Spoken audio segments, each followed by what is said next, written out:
Hello everyone, this side Shivani. और आज क्या है कि हम जो है कंपनी ऑडिट कर रहे हैं पूरा का पूरा।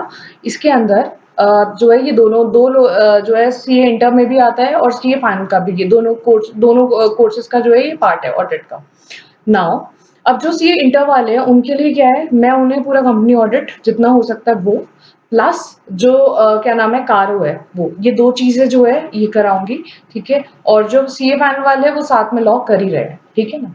तो यहाँ पे क्या था कि जो है जब कंपनी ऑडिट है तो कंपनी ऑडिट का अब हम स्टार्ट करते हैं। कंपनी ऑडिट के अंदर क्या है कि कंपनी ऑडिट में बताया क्या गया है, पहले हम ये करते हैं। तो कंपनी ऑडिट में बताया कि ऑडिटर कैसे अपॉइंट होता है, ऑडिटर का अपॉइंट होने का क्या प्रोसीजर है, अगर ऑडिटर का अपॉइंटमेंट वैलिड है या नहीं है, ये सब चीजें पता करना। अगर हमें ऑडिटर को रिमूव करना है तो अगर रिमूवल ऑफ ऑडिटर हो गया वो, रेजिग्नेशन बाय ऑडिटर हो गया वो। ठीक है, अब कॉस्ट ऑडिट कैसे करना है और बहुत सारी चीजों के बारे में कि क्या क्या प्रोसीजर है, कौन उसकी रेम्यूनरेशन बताएगा। तो ये सारी की सारी जो है कंपनी ऑडिट में चीजें दे रखी है। ठीक है, तो अब इसके अंदर क्या है कि ये कंपनी ऑडिट का जो सबसे पहला सेक्शन है वो सेक्शन है 139। तो 139 में बोल रखा है appointment of subsequent auditor. Subsequent auditor क्या होता है? फर्स्ट ऑडिटर अपॉइंट होता है, कोई भी कंपनी पहले इनकॉर्पोरेट हुई तो सबसे पहला ऑडिटर अपॉइंट करा।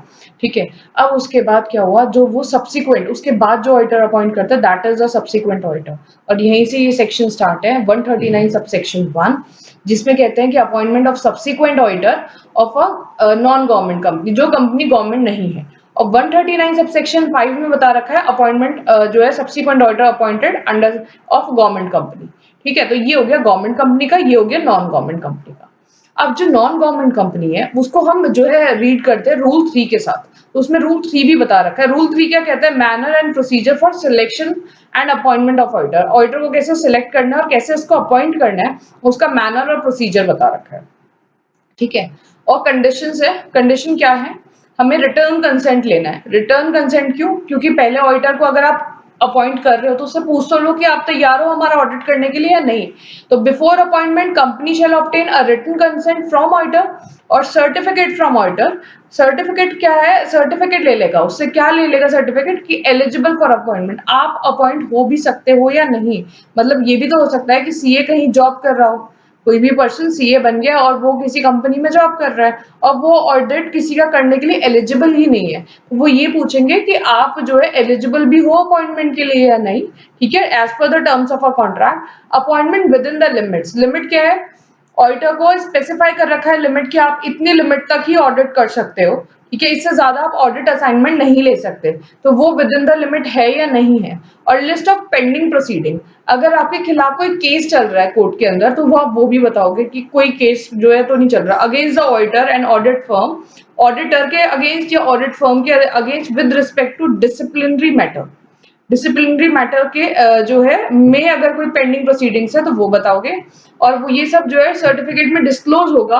और सर्टिफिकेट में ये भी लिखा होगा कि ये जो भी मैंने इन्फॉर्मेशन दी है ना, ये सारी ट्रू एंड करेक्ट है। ठीक है, सब कुछ क्या है? ट्रू और करेक्ट है ना। तो अगर जब ये सब चीजें हो जाती है, ऑडिटर रिटर्न में अपनी कंसेंट देता है कि मैं तैयार हूँ, प्लस वो सर्टिफिकेट दे देता है कि मैं एलिजिबल हूँ। ठीक है, विद इन द लिमिट्स है और मुझ पे जो है ये डिसिप्लिनरी मैटर है वो जितने भी है वो डिस्क्लोज कर देता है। तो उसके बाद और ये भी कह देता है कि ये सारी इंफॉर्मेशन ट्रू और करेक्ट है जो मैंने दी है। उसके बाद क्या होता है? Company shall inform the auditor and file. Company कहती है हाँ जी ठीक है मैं तैयार हूँ, आपको अब से आप हमारे ऑडिटर। और file a notice of his appointment with ROC. और जो है नोटिस दे देती है आरओसी को in form ADT 1 with in 15 days of meeting. ADT 1 के अंदर जो है, तो फर्स्ट फॉर्म जो जाता है वो सब्सिक्वेंट ऑडिटर का एडीटी 1 में। ठीक है, with in 15 days of meeting, 15 दिन जो मीटिंग को होते हैं जब मीटिंग में वो अपॉइंट होता है ऑडिटर, तो उसके विद इन 15 डेज में एडीटी 1 जो है आरओसी को फाइल कर देती है। तो कौन करेगी? जो सब्सिक्वेंट ऑडिटर जब अपॉइंट होगा, कंपनी करेगी आरओसी को 15 डेज के अंदर एडीटी 1 में। ठीक है, तो ये तो हो गया नॉन गवर्नमेंट कंपनी का सब्सिक्वेंट ऑडिटर अपॉइंटमेंट। अब है गवर्नमेंट कंपनी। गवर्नमेंट कंपनी मतलब अपॉइंटमेंट ऑफ ऑडिटर। तो ऑडिटर को अपॉइंट करेंगे with respect to financial year, हर फाइनेंशियल ईयर के लिए। और जो है कौन अपॉइंट करेगा? कंपनी के मेंबर्स वगैरह नहीं करेंगे, सीएजी अपॉइंट करेगा with in a period of 180 days. 180 days के पीरियड के अंदर who shall hold the office till the conclusion of next AGM। जब नेक्स्ट AGM जो होगी ना उसके कंक्लूजन तक जो है ना वो ऑफिस को होल्ड करेंगे, ठीक है ना।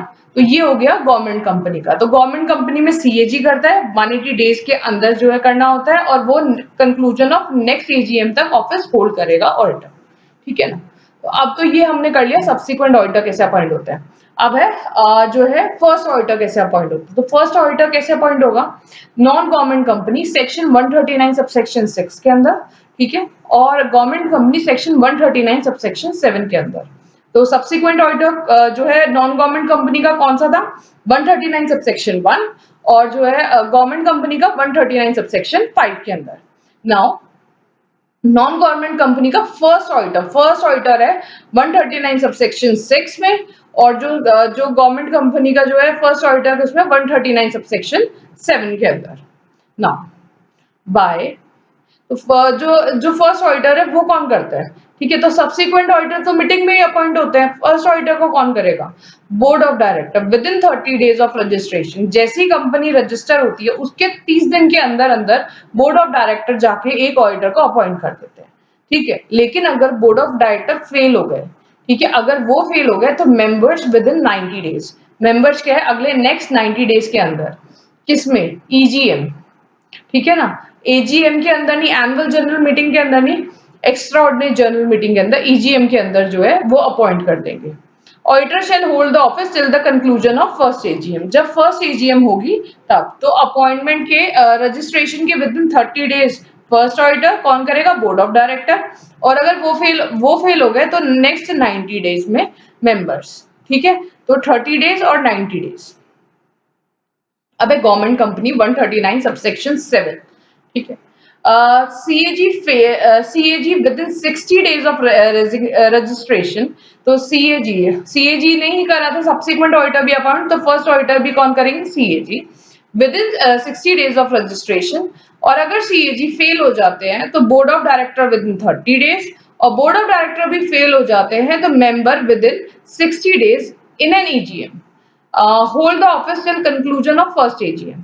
तो सबसे पहले क्या होगा, जो उसमें है इसमें क्या होगा 30 और 90 डेज, ठीक है। जो नॉन गवर्नमेंट कंपनी, गवर्नमेंट में 60-30-60, 60-30-60, 60-30-60, 4 बार बोलोगे अपने आप याद होगा। 60-30-60 में फर्स्ट ऑडिटर, और जो है क्या नाम है नॉन गवर्नमेंट में कितना है 30 और 90, राइट। नाउ इसमें है अगर company appoint 2 or more individual or audit firm as joint auditor. तो अगर कोई कंपनी बहुत बड़ी है, 2 या 2 से ज्यादा इंडिविजुअल या 2 या 2 से ज्यादा ऑडिट फर्म को अपॉइंट करती है एज जॉइंट ऑडिटर। जिन लोगों ने ऐसे पढ़े हुए हैं उनके लिए ऐसे 299 जॉइंट ऑडिटर का होता है, ठीक है ना। तो they do not complete their term in the same year. तो इसके अंदर क्या है, जब हम जॉइंट ऑडिटर्स को अपॉइंट करते हैं अंडर SA 299 के अंदर, ठीक है, 299 के अंदर, तो क्या होता है उनको जो है ना अलग अलग डेट्स पे करना होता है कि एक को अब कर लिया, एक को फिर थोड़े टाइम बाद करा, एक को फिर उसके बाद करा, ताकि जो वो जॉइंट ऑडिटर्स है ये ना हो कि साथ ही एक साथ बैच आए और सारा एक साथ चला जाए, ऐसा नहीं होना चाहिए। तो ये ना हो कि they do not complete their terms in the same year में उनके टर्म्स कंप्लीट नहीं होने चाहिए। नाउ अब आते हैं, अब हमने ऑडिटर का अपॉइंटमेंट कर लिया है, और फर्स्ट अपॉइंटमेंट भी और सब्सिक्वेंट अपॉइंटमेंट भी, दोनों गवर्नमेंट कंपनी में भी और नॉन गवर्नमेंट कंपनी में। अब है रोटेशन, रोटेट होते हैं। अब कैसे होगा, listed company and other prescribed company, ठीक है। तो रोटेशन किसके लिए बोला गया है, सबसे पहले तो लिस्टेड कंपनी जहां होगी वहां रोटेशन ऑफ ऑडिटर होना ही होना है। और जो अदर दूसरी प्रिस्क्राइब्ड कंपनीज है, प्रिस्क्राइब कहाँ कर रखी है, रूल 5 के अंदर। रूल 3 के अंदर कंडीशन बता रखे है ऑडिटर कैसे अपॉइंट होगा, रूल 5 के अंदर क्या है, कंपनीज प्रिस्क्राइब कर रखी है जिन पे रोटेशन लगेगा।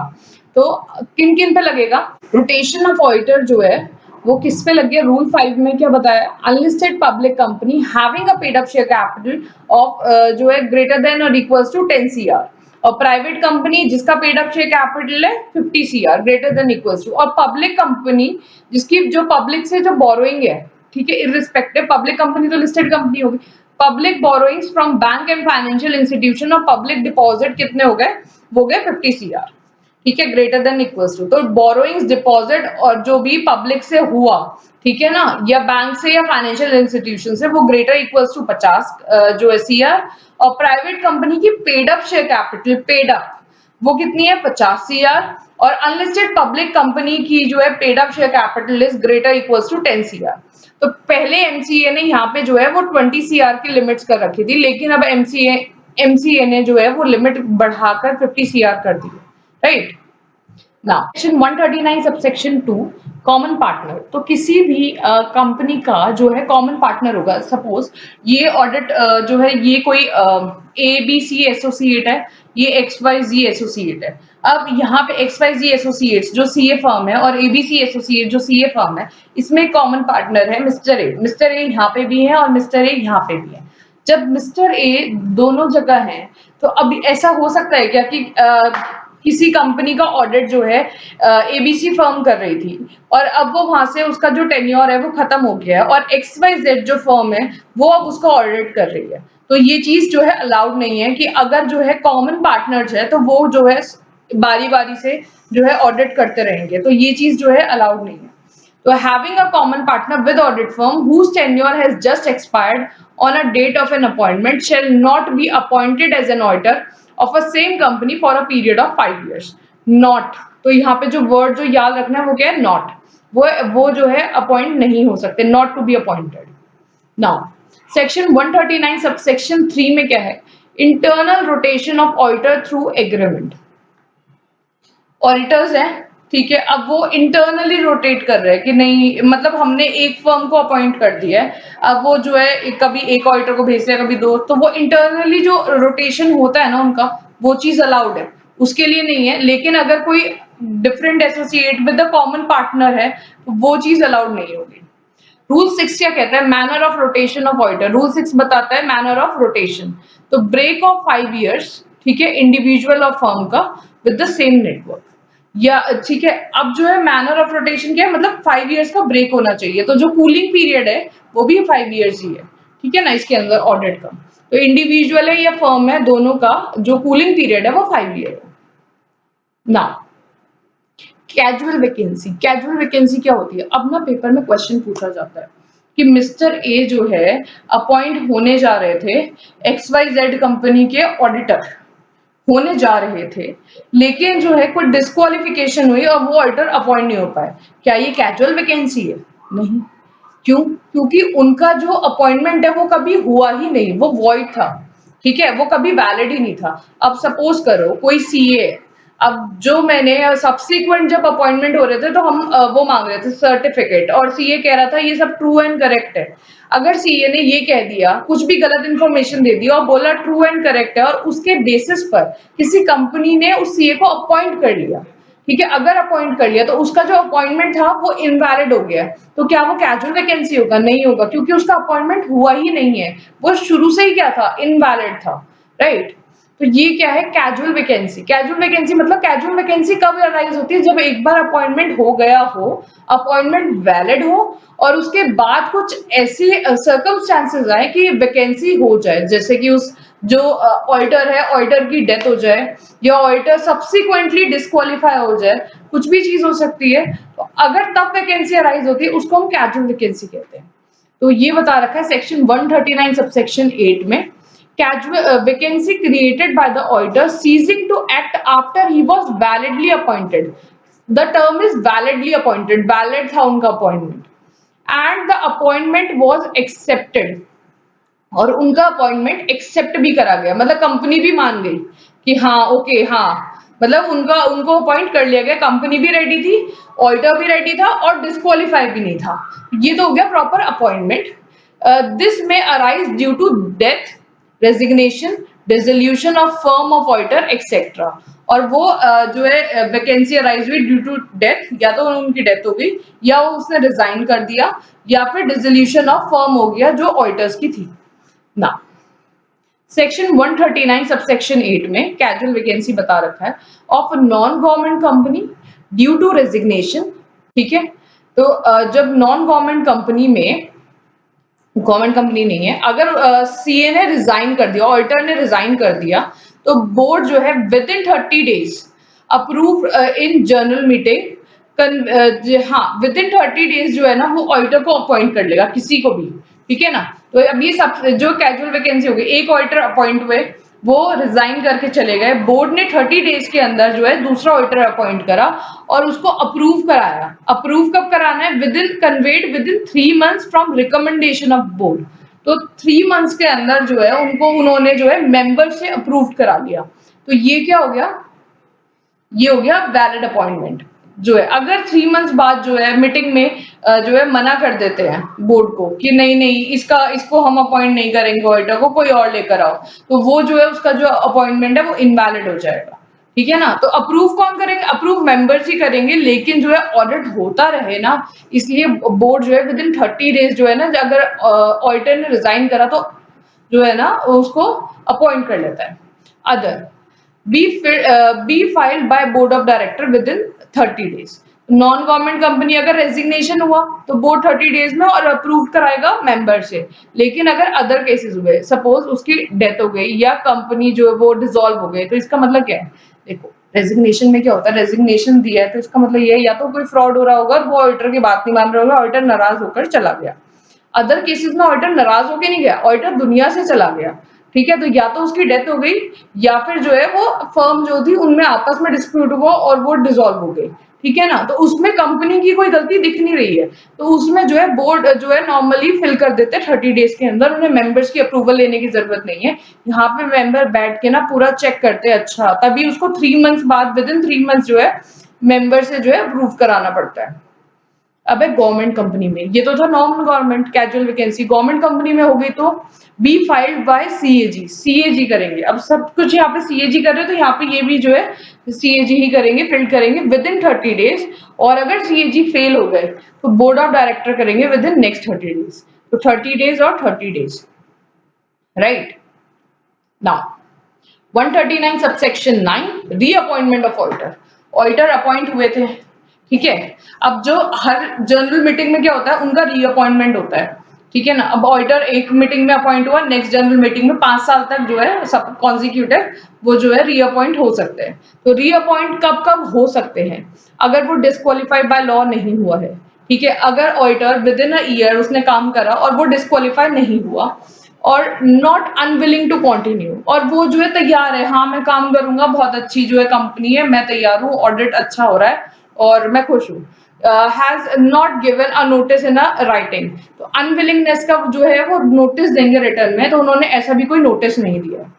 और एसआर पास नहीं हुआ है। एसआर किस लिए पास नहीं हुआ है? To appoint someone else as auditor, या तो हम कंपनी कह रही है कि मैं किसी और को अपॉइंट करूं, तो ऐसा भी कुछ जो है एसआर पास नहीं हुआ है।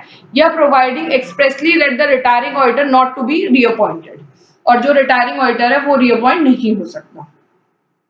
तो कब कब जो है रीअपॉइंटमेंट होगी? या तो वो डिस्क्वालीफाई ना हो, वो अनविलिंग ना हो, अपनी अनविलिंगनेस का जो है उन्होंने रिटर्न में नोटिस ना दिया हो, कुछ भी रिटर्न ना दिया हो, और या फिर ऐसा नोट जो है पास नहीं हुआ है for appointment of someone else, या फिर एक्सप्रेसली कह दिए कि ये retiring auditor not to be reappointed, ठीक है ना।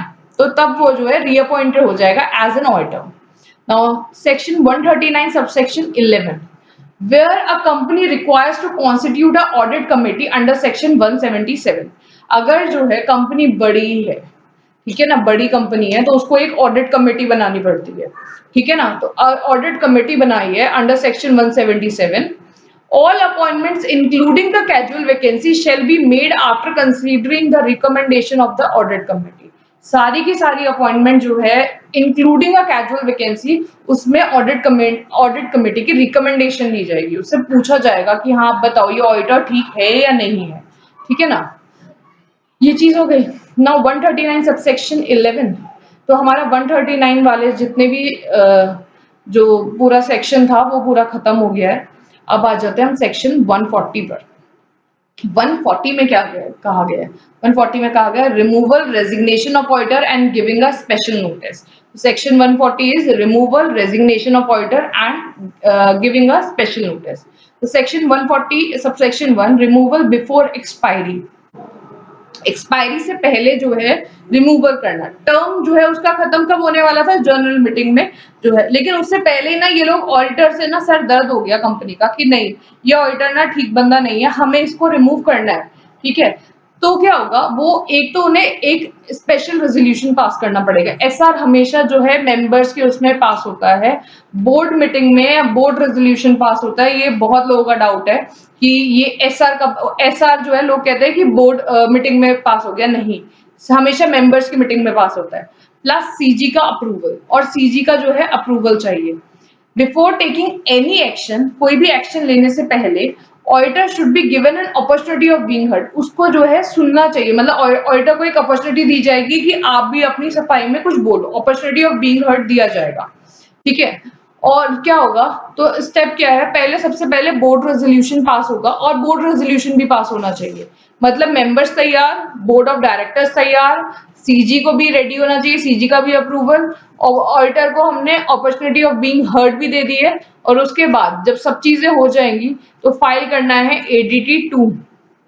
एडीटी 1 कब करा था, जब ऑडिटर जो है अपॉइंट करा था कंपनी ने आरओसी में। अब एडीटी 2 है with in 30 days of passing of a board resolution. Board resolution pass होने के विद इन 30 डेज के अंदर जो है एडीटी 2 दिया, एंड विद इन 60 डेज of approval of a CG, CG के अप्रूवल के 60 डेज के अंदर convene a general meeting to pass a SR, और एसआर पास करा।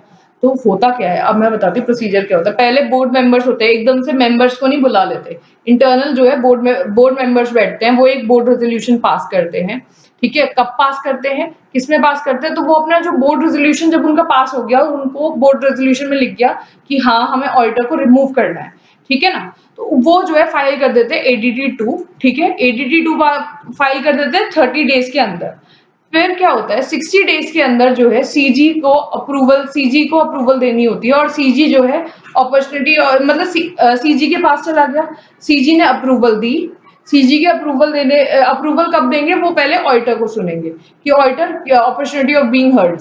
Now with in 60 days, CG के अप्रूवल के 60 डेज के अंदर अंदर convene a meeting of a members, जहां पे क्या होगा, एसआर पास होगा, जहां पे क्या होगा, एसआर पास होगा, ठीक है। तो ये हो गया प्रोसीजर 1, ठीक है ना। अब है यहाँ पे 142 और सबसेक्शन 2 और 3 के अंदर क्या है, तो ये तो हो गया रिमूवल बिफोर एक्सपायरी। तो पहले क्या हुआ, बोर्ड रेजोल्यूशन, बोर्ड वालों ने क्या किया, एडीटी 2 दिया। एडीटी 2 जो है 30 डेज के अंदर दिया बोर्ड रेजोल्यूशन होने के।